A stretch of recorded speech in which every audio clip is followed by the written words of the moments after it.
दोस्तों good morning. आज अपन बात करते हैं ट्रांसफॉर्मर की टेस्ट सीरीज़ नंबर 3 की। दोस्तों इससे पहले अपन ने टेस्ट सीरीज़ 2 पढ़ी हैं, 1 और 2।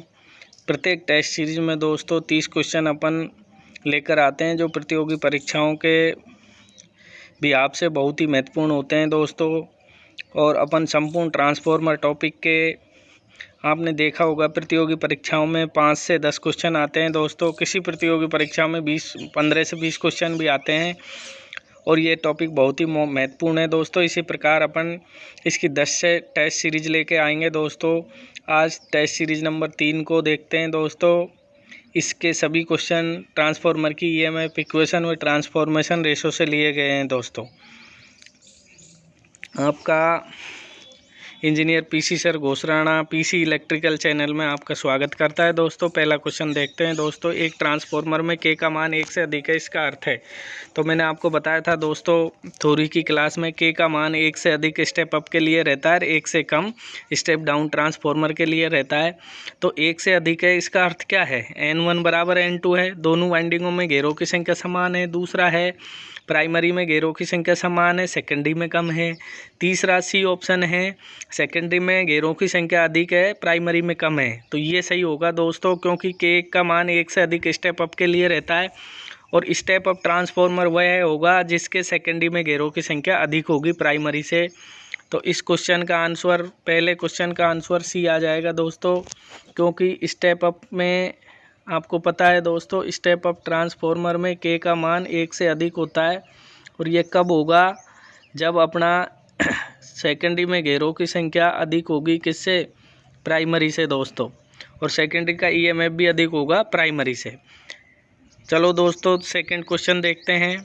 स्टेप अप ट्रांसफॉर्मर के लिए के का मान होता है दोस्तों, ये अभी अभी अपन ने डिस्कस किया है। स्टेप अप ट्रांसफॉर्मर के लिए के का मान 1 से अधिक होता है और स्टेप डाउन के लिए 1 से कम होता है। स्टेप डाउन ट्रांसफॉर्मर की बात करें तो स्टेप डाउन का लिए के का मान 1 से कम होता है और स्टेप अप के लिए के का मान 1 से अधिक होता है दोस्तों। तो ये स्टेप अप की बात कर रहा है तो स्टेप अप में के का मान 1 से अधिक हो जाएगा, बी उत्तर हो जाएगा दोस्तों दूसरे का।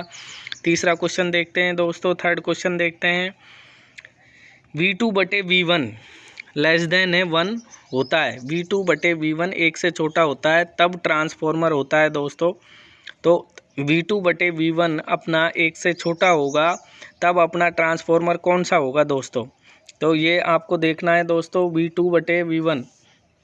तो V2 क्या है? ये V2 है सेकेंडरी का वोल्टेज और V1 है प्राइमरी का वोल्टेज। तो दोस्तों वो कह रहा है V2/V1 is less than V2/V1 क्या है? क्वेश्चन देखते हैं एक बार फिर से। V2/V1 less than 1। V2/V1 क्या है दोस्तों? लेस देन 1 है। V2/V1 less than 1। तो ये कब होगा दोस्तों? ये कब होगा? ये अपना 1 से छोटा है, अर्थात V2 छोटा है और V1 क्या है? बड़ा। तो V2 छोटा कब आएगा? जब स्टेप डाउन ट्रांसफॉर्मर होगा तभी तो मान 1 से छोटा होगा। तो V2 सेकेंडरी का वोल्टेज कम छोटा कब आता है या कम कब आता है? जब ट्रांसफॉर्मर कैसा होता है? Step down. तो दोस्तों इस क्वेश्चन का आंसर हो जाएगा स्टेप डाउन। नेक्स्ट क्वेश्चन देखते हैं दोस्तों, fourth question. Step down transformer में के का मान 1 से कम होता है, इसका अर्थ क्या है? अब दोस्तों ये कह रहा है के का मान 1 से कम है, तो इसका अर्थ क्या है? तो इसको देखते हैं दोस्तों। के का मान 1 से कम है तो आपको पता है के का मान 1 से कम कब होगा? V2 है, V1 है और इधर सेकेंडरी में जो टर्न है ये N2 है और प्राइमरी की टर्न N1 है दोस्तों। तो N1 N2 हो गए तो ये तो आइडियल या आइसोलेशन ट्रांसफॉर्मर होगा। N1 बड़ा है, N2 छोटा है। तो दोस्तों N1 बड़ा है, N2 छोटा है, तो 1 से कम है। तो ये कौन सा ट्रांसफॉर्मर होता है? 1 से कम स्टेप डाउन होता है दोस्तों। तो स्टेप डाउन ट्रांसफॉर्मर है तो स्टेप डाउन वोल्टेज के मान को क्या कर रहा है? कम कर रहा है। तो वोल्टेज का मान कम होगा तो टर्न भी कम होंगे, तो सेकेंडरी में टर्न कम होंगी, तो इसका बी होगा दोस्तों। फोर्थ क्वेश्चन का क्या हो जाएगा? बी। प्राइमरी की टर्न ज़्यादा होंगी, सेकेंडरी की कम होंगी, तभी तो सेकेंडरी में वोल्टेज कम मिलेगा दोस्तों स्टेप डाउन में। तो फोर्थ क्वेश्चन का बी आंसर हो जाएगा दोस्तों। 5 क्वेश्चन की बात करें दोस्तों, एक 100 kVA 50 hertz 10 kV oblique 200 volt single phase transformer की पूर्ण भार पर द्वितीयक धारा, ये बार नहीं है दोस्तों, ये भार है, पूर्ण भार पर द्वितीयक धारा क्या होगी। अब देखते हैं दोस्तों पूर्ण भार पर द्वितीयक धारा क्या होगी। तो ट्रांसफॉर्मर अपना है 100 kVA 50 hertz 100 kV 10 kV upon 200 volt. तो पूर्ण भार द्वितीयक धारा I2 पूछ रहा है दोस्तों। तो I2 ज्ञात करने के लिए सबसे पहले अपन देखते हैं कि ट्रांसफॉर्मर पावर रेटिंग बराबर अपना होता है दोस्तों ES और IS। तो रेटिंग कितनी है 100 kV है दोस्तों, अपना सेकेंडरी का वोल्टेज है 200 और IS अपन को ज्ञात करना है। तो दोस्तों IS इक्वल टू अपना आ जाएगा 100 kVA बटे 200 वोल्ट, 100 kVA बटे 200 वोल्ट। तो 2 जीरो से 2 जीरो कट गई दोस्तों। kVA का मतलब ऊपर आ जाएगी 3 जीरो 1 2 3 में अपन ने 2 का भाग दे दिया। तो दोस्तों 1000 को 2 से काटेंगे तो क्या आ जाएगा 500 आ जाएगा दोस्तों। क्या आ जाएगा 500 आ जाएगा दोस्तों। 1000 को जब अपन दोस्तों 1000 kVA में 100 kVA है ये, 100 का मतलब K का मतलब 3 जीरो और लगा देंगे, इसमें अपन 200 का भाग देंगे IS इक्वल टू, तो ये अपना 500 एम्पियर आ जाएगा दोस्तों। क्या आ जाएगा 500 एम्पियर आंसर आ जाएगा। तो इसका आंसर हो जाएगा बी दोस्तों। 5 क्वेश्चन का आंसर क्या हो जाएगा दोस्तों बी हो जाएगा। अब 6 क्वेश्चन की बात करें दोस्तों, 6 क्वेश्चन है एक ट्रांसफॉर्मर में I2 upon I1 is greater than 1 है तब क्या होगा। तो दोस्तों बहुत ही अच्छा क्वेश्चन है। I2 अपॉन I1 एक से बड़ा है तब अपना क्या होगा। तो दोस्तों इसमें सी आ जाएगा। देखो दोस्तों ये सेकेंडरी का करंट है I2, I1 प्राइमरी का करंट है। वो बोल रहा है I2 बटे I1 का रेशो 1 से बड़ा है। तो सेकेंडरी का करंट बड़ा होगा और प्राइमरी का कम होगा, तभी तो 1 से बड़ा आएगा दोस्तों। तो इसके इस क्वेश्चन में ये कब पॉसिबल होगा, करंट वोल्टेज के उल्टा होगा।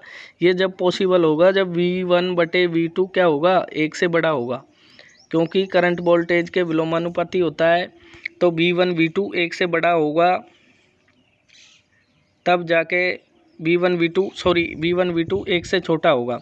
V1 V2 क्या होगा 1 से छोटा होगा तब जाके अपनी ये शर्त पूरी होगी दोस्तों।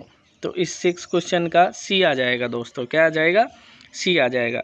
7 क्वेश्चन की बात करें दोस्तों, एक ट्रांसफॉर्मर में सेकेंडरी धारा शून्य है, इसका क्या अर्थ है।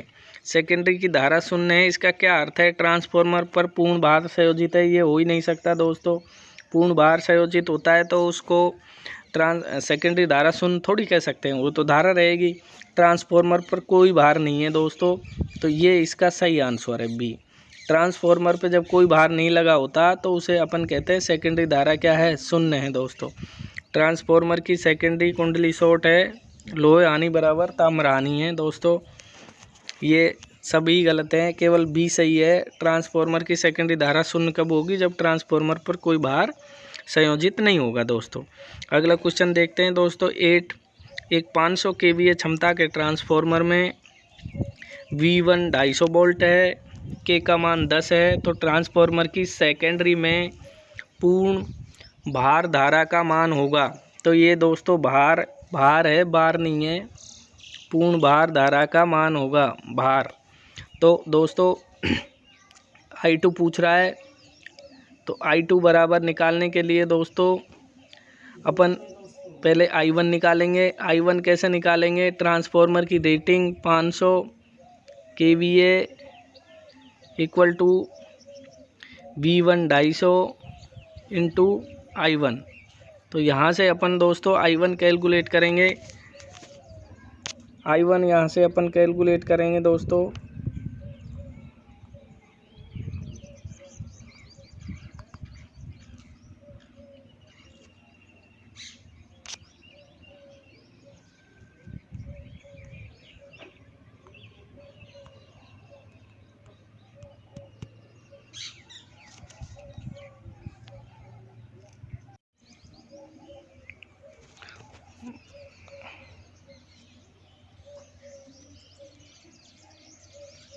दोस्तों I1 कैलकुलेट करेंगे पहले अपन यहाँ से। तो I1 क्या होगा देखते हैं। I1 हो जाएगा 50 kVA अपॉन 250। तो kVA की 3 जीरो लगा लेंगे दोस्तों। एक जीरो से एक जीरो गई, 25 का भाग देंगे तो 50 दो बार कट जाएगा, तो 200 एम्पियर। I1 क्या आ जाएगी, 200 एम्पियर आ जाएगी दोस्तों। I1 के बाद अपन बात करते हैं I2 की। तो I2 इक्वल टू हो जाएगी अपनी, I1 दे रखा है तो I1 अपॉन I2 बराबर K। तो I2 इक्वल टू हो जाएगा, K का भाग दे देंगे I1 में, तो 200 अपॉन 10, 200 अपॉन 10 करेंगे दोस्तों तो 20 एम्पियर आ जाएगी। क्या हो जाएगी, 20 एम्पियर आ जाएगी। I1 अपना क्या आ जाएगा I2 क्या आ जाएगा, 20 एम्पियर आ जाएगा दोस्तों। नेक्स्ट क्वेश्चन की बात करते हैं दोस्तों। 9 क्वेश्चन, ट्रांसफॉर्मर का वोल्टेज ट्रांसफॉर्मेशन अनुपात क्या होता है। तो वोल्टेज ट्रांसफॉर्मेशन अनुपात तो आपको पता है दोस्तों, E2/E1 होता है। क्या होता है, E2/E1 होता है। इसे अपन कई बुकों में ES/EP भी कहते हैं दोस्तों। क्या कहते हैं, ES/EP भी कह देते हैं। 10 क्वेश्चन की बात करें दोस्तों। एक ट्रांसफॉर्मर में N1 बराबर 1000 है, P1 बराबर 250 वोल्ट हो, सेकेंडरी कुंडली में 400 वोल्ट उत्पन्न करने के लिए टर्न की आवश्यकता होगी। तो दोस्तों बहुत ही इजी क्वेश्चन है। N2/N1 equal to V2/V1। V2 का मान दे रखा है, V2 दे रखा है 400, P1 दे रखा है 250 और N1 दे रखा है 1000। N2 पूछ रहा है दोस्तों, तो N2 इक्वल टू हो जाएगा 400 इंटू 1000/250। 400 इंटू 1000/250। तो N2 बराबर हो जाएगा दोस्तों अपना, N2 बराबर 400 इंटू 1000/250। तो इसको सॉल्व करेंगे दोस्तों, 0 से 0 कट गया और 25 चौको 100, तो 4 चौको 1600 आ जाएगा दोस्तों, B आ जाएगा। 10 क्वेश्चन का आंसर क्या आ जाएगा दोस्तों, B आ जाएगा। 11 क्वेश्चन की बात करें दोस्तों। ट्रांसफॉर्मर की सेकेंडरी में उत्पन्न EMF निर्भर करता है दोस्तों। तो टर्न की संख्या पर, फ्लक्स पर, सप्लाई फ्रिक्वेंसी सभी पर निर्भर करता है दोस्तों। तो इसमें सभी आ जाएगा। आगे बात करें 12 क्वेश्चन की दोस्तों। जब ट्रांसफॉर्मर की सेकेंडरी लोडेड हो तो ट्रांसफॉर्मर के अंदर फ्लक्स का मान दोस्तों स्थिर रहता है। जब ट्रांसफॉर्मर की सेकेंडरी लोडेड हो या नहीं हो, फ्लक्स स्थिर ही रहता है दोस्तों। 13 क्वेश्चन की बात करें दोस्तों। एक ट्रांसफॉर्मर के संदर्भ में अनुपात 10:1 है। एक ट्रांसफॉर्मर के संदर्भ में अनुपात 10:1 है। तो इसका क्या अर्थ है, तो दोस्तों N1 बराबर 10 है, N2 बराबर 1 है, या प्राइमरी के प्रत्येक 10 टर्न के लिए सेकेंडरी में 1 टर्न है। तो इसका आंसर B हो जाएगा दोस्तों, प्राइमरी के प्रत्येक 10 टर्न के लिए सेकेंडरी में 1 टर्न है। नेक्स्ट क्वेश्चन देखते हैं दोस्तों। एक स्टेप अप ट्रांसफॉर्मर की प्राथमिक वोल्टता 200 वोल्ट है, द्वितीयक धारा 2 एम्पियर है। यदि वर्तन अनुपात 1:5 हो तो द्वितीयक वोल्टता होगी। तो दोस्तों इसमें K बराबर है 5/1 और प्राथमिक वोल्टता है V1 200 वोल्ट और V2 अपन को ज्ञात करनी है। तो V2 इक्वल टू हो जाएगा 5 × 200 और 5 × 200 करते हैं तो 1000 आता है दोस्तों। क्या आता है, 1000। तो द्वितीयक वोल्टता 1000 हो जाएगी दोस्तों। देखते हैं इसमें 1000 A ऑप्शन हो जाएगा दोस्तों। क्या हो जाएगा, A ऑप्शन हो जाएगा। नेक्स्ट क्वेश्चन देखते हैं दोस्तों। उच्च आवृत्ति ट्रांसफॉर्मर में कोर का पदार्थ होता है। उच्च आवृत्ति ट्रांसफॉर्मर में कोर का पदार्थ होता है दोस्तों। तो ये करोड़ नहीं है, ये कोर है दोस्तों, मिसप्रिंट हो गई है। तो उच्च आवृत्ति ट्रांसफॉर्मर में कोर का पदार्थ फेराइट का होता है दोस्तों। किसका होता है, फेराइट का होता है दोस्तों। नेक्स्ट क्वेश्चन देखते हैं दोस्तों। 16 ट्रांसफॉर्मर की क्षमता बढ़ाने पर ट्रांसफॉर्मर का आकार, तो ये आपको पता है ट्रांसफॉर्मर की जब क्षमता बढ़ाएंगे तो ट्रांसफॉर्मर का आकार भी बढ़ेगा। क्षमता कौन सी क्षमता की बात कर रहा है ये? केवीए क्षमता की। तो ट्रांसफॉर्मर की केवीए क्षमता जैसे जैसे बढ़ाएंगे अपन दोस्तों तो ट्रांसफॉर्मर का जो साइज है वो भी बढ़ेगा। साइज केवल ट्रांसफॉर्मर का घटता है तो फ्रीक्वेंसी के बढ़ाने से ट्रांसफॉर्मर का साइज कम होता है। बाकी केवीए रेटिंग बढ़ाएंगे तो ट्रांसफॉर्मर का साइज भी बढ़ेगा दोस्तों। तो ये क्वेश्चन 16 ट्रांसफॉर्मर की केवीए क्षमता बढ़ाने से संबंधित है। केवीए क्षमता बढ़ाने पर ट्रांसफॉर्मर का आकार बढ़ता है, फ्रीक्वेंसी और फ्लक्स डेंसिटी बढ़ाते हैं तो आकार घटता है दोस्तों। नेक्स्ट क्वेश्चन देखते हैं दोस्तों 17 ट्रांसफॉर्मर की ईएमएफ समीकरण में प्रयुक्त फ्लक्स का मान होता है। ट्रांसफॉर्मर की ईएमएफ समीकरण में जो अपन फ्लक्स लेते हैं वो कौन सा होता है? औसत फ्लक्स होता है, उच्चतम होता है, निम्नतम? तो दोस्तों वो उच्चतम फ्लक्स होता है। ट्रांसफॉर्मर की ईएमएफ समीकरण में जो अपन फ्लक्स लेते हैं ये मैक्सिमम फ्लक्स होता है। कैसा फ्लक्स होता है दोस्तों? मैक्सिमम फ्लक्स होता है। आगे 18 क्वेश्चन की बात करें दोस्तों, एक स्टेप ऑफ ट्रांसफॉर्मर में ईएमएफ बटे टर्न रेशो होता है। स्टेप ऑफ ट्रांसफॉर्मर में ईएमएफ बटे टर्न रेशो होता है दोस्तों। तो EMF turn ratio step of transformer हो या कोई सा भी हो, ये ईएमएफ व टर्न का जो रेशो है, प्राइमरी ईएमएफ टर्न का रेशो सेकेंडरी ईएमएफ टर्न के रेशो के बराबर होता है दोस्तों। इसमें सी आ जाएगा। नेक्स्ट क्वेश्चन की बात करें 19 की दोस्तों, ट्रांसफॉर्मर में उत्पन्न होने वाला शोर क्या कहलाता है? रिंगिंग कहलाता है, सायरन कहलाता है, या बजिंग कहलाता है, या हमिंग कहलाता है? तो दोस्तों हमिंग कहलाता है। ट्रांसफॉर्मर में जो उत्पन्न शोर है उसे हमिंग कहते हैं दोस्तों। और अपने गांव की भाषा में गूं गूं की आवाज़ कहते हैं। और ये मैग्नेटो स्ट्रैक्शन या कोर में चुंबकीय गैप रह जाता है जिसके कारण होता है फ्लक्स बढ़ता बिगड़ता है, उसके कारण चुंबकन विचंबकन के कारण ये हमिंग साउंड ट्रांसफॉर्मर में सुनाई देती है, जिसे कि हम गांव की भाषा में ऐसी साउंड कहते हैं दोस्तों। आगे बात करें दोस्तों नेक्स्ट क्वेश्चन की 20 की, ताप वृद्धि के कारण ट्रांसफॉर्मर का सबसे अधिक प्रभावित होने वाला भाग है। तो दोस्तों ट्रांसफॉर्मर का सबसे अधिक गर्म होने वाला भाग भी वाइंडिंग होता है और ताप वृद्धि के कारण सबसे प्रभावित भाग भी कुंडली है। कुंडली ब्रेक हो जाती है, ताप वृद्धि से तांबे की होती है इसलिए पिघल जाता है, कुंडली ब्रेक हो जाती है। तो ताप वृद्धि से सबसे प्रभावित भाग कुंडली होता है दोस्तों। अगला इससे नेक्स्ट क्वेश्चन की बात करें दोस्तों 21 की, ट्रांसफॉर्मर में हमिंग का मुख्य कारण क्या है? ट्रांसफॉर्मर में हमिंग दोष का मुख्य कारण क्या है दोस्तों? भार में परिवर्तन, मैग्नेटो स्ट्रैक्शन, ट्रांसफॉर्मर का तेल, यांत्रिक कंपन। तो मैग्नेटो स्ट्रैक्शन जो होता है दोस्तों, चुंबकन विचुंबकन के कारण ट्रांसफॉर्मर हमिंग की साउंड करता है। चुंबकन विचुंबकन के कारण ट्रांसफॉर्मर हमिंग की साउंड करता है। तो इस क्वेश्चन का आंसर हो जाएगा मैग्नेटो स्ट्रैक्शन दोस्तों। 22 क्वेश्चन की बात करें दोस्तों, ट्रांसफॉर्मर में अधिकतम भार की सीमा निर्धारित होती है। ट्रांसफॉर्मर में जो अधिकतम भार है वो उसकी सीमा कैसे निर्धारित करते हैं दोस्तों? ताप वृद्धि द्वारा, ताम्र हानि द्वारा 22 क्वेश्चन है, बोल्टा अनुपात द्वारा या तेल की मात्रा द्वारा। तो अधिकतम धारा अपन दोस्तों ताप वृद्धि से या बोल्टा अनुपात द्वारा अपन उसको डिसाइड करते हैं, अधिकतम लोड भार की मात्रा को दोस्तों। नेक्स्ट क्वेश्चन देखें दोस्तों 23, ट्रांसफॉर्मर की इनपुट सप्लाई आवृत्ति बढ़ने पर, ट्रांसफॉर्मर की इनपुट सप्लाई आवृत्ति दोस्तों अपन बढ़ाएंगे तो निम्न में से क्या होगा? आउटपुट वोल्टेज बढ़ता है, आउटपुट वोल्टेज कम होती है।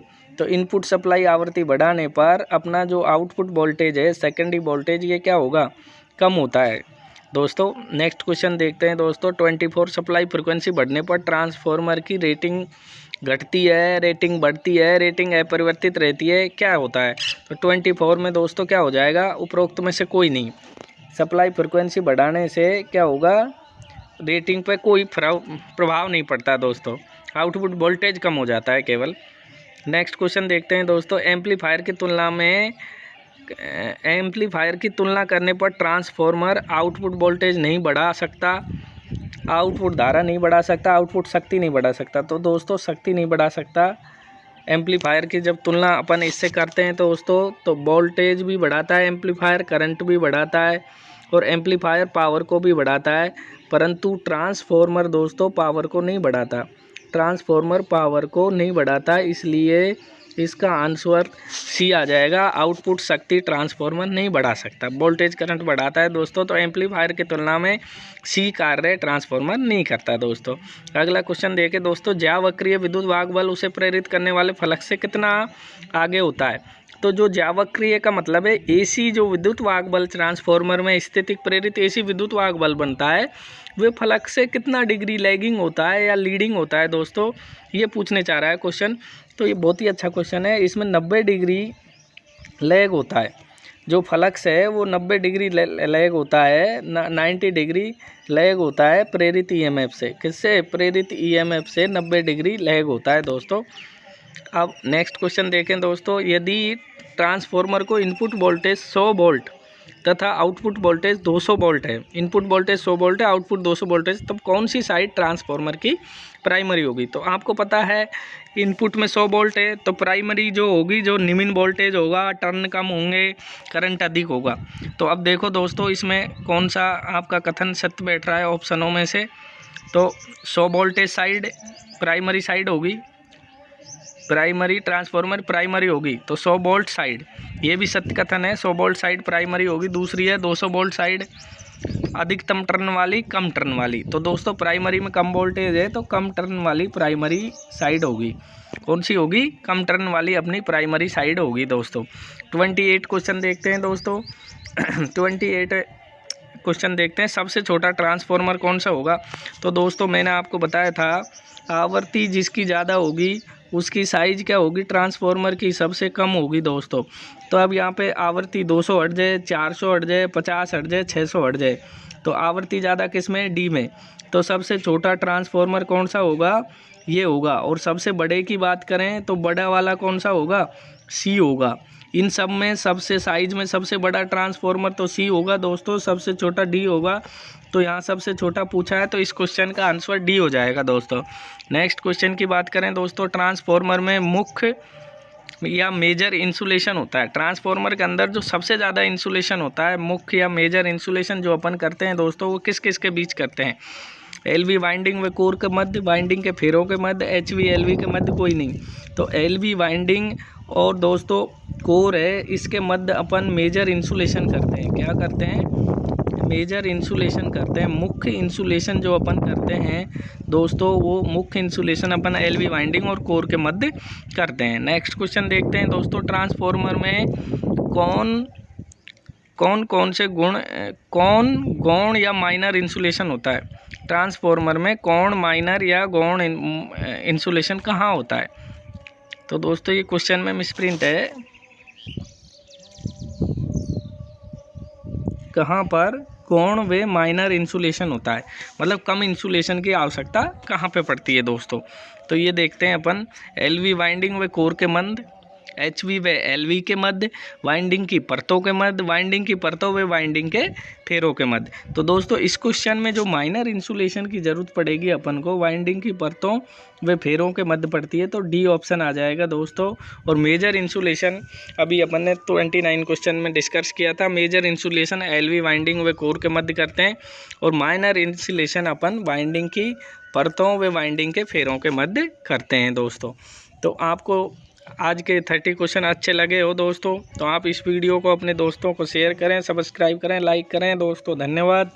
आपका ये इंजीनियर पीसी मीणा कल फिर हाजिर होगा इसी तरह 30 क्वेश्चनों की वीडियो लेके, ट्रांसफार्मर लॉसेज और ट्रांसफार्मर टेस्टिंग के कल 30 क्वेश्चन आपको इसी प्रकार लेके मैं फिर उपस्थित होता हूँ। थैंक यू, धन्यवाद।